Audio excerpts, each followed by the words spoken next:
National highway 719 को बनाए जाने को लेकर पूर्व विधायक संजीव कुशवाहा ने जिले के जनप्रतिनिधियों को सुझाव दिया है कि हाईवे चौड़ीकरण को लेकर वो गलत दिशा में जा रहे हैं। हाईवे चौड़ीकरण की जगह दूसरा ग्रीनफील्ड हाईवे बनवाने के लिए प्रयास करें तो भिंड को एक नया हाईवे मिल जाएगा और जिससे जिले के विकास को और गति मिलेगी।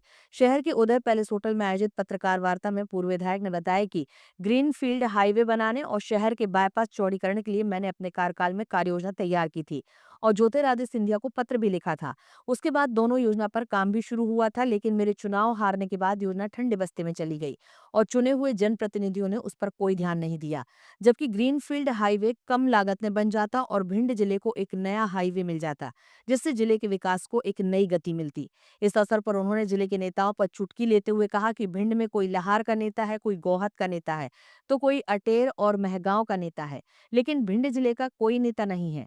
तभी भिंड विकास के मामले पर पीछे है। उन्होंने सलाह देते हुए कहा कि अगर जिले के सभी नेता नितिन गडकरी से ग्रीनफील्ड हाईवे को लेकर मिले तो आसानी से स्वीकृति मिल जाएगी, लेकिन जिले के भाजपा के किसी भी नेता ने सही जगह कोई पत्राचार तक नहीं किया। उन्होंने जिले के सभी नेताओं से अपील भी की है कि सभी नेता दलगत राजनीति से ऊपर उठकर हाईवे के लिए प्रयास करें, जिससे जिले के विकास को गति मिल सके। देखिए, मैंने आज प्रेस वार्ता जो भिंड की जो ज्वलंत समस्या है और जो प्रमुख मुद्दा है नेशनल हाईवे का चौड़ीकरण का, 4 लेन बनाएं या 6 लेन बनाएं, उसके लिए आज मैंने पत्रकार वार्ता की थी और हमारे जो वर्तमान के जनप्रतिनिधि हैं उनको सुझाव देने का काम किया है, उनको रास्ता दिखाने का भी हमने काम किया है कि हमने जब 2022 में जो हमारा एग्जिस्टिंग हाईवे है और जो हमारा बाईपास है भिंड शहर का, हम देख रहे होंगे अभी 1-1.5 महीने में हमारा जो शहरी भाग है, जो बाईपास है, उस पर बहुत एक्सीडेंट हो रहे हैं।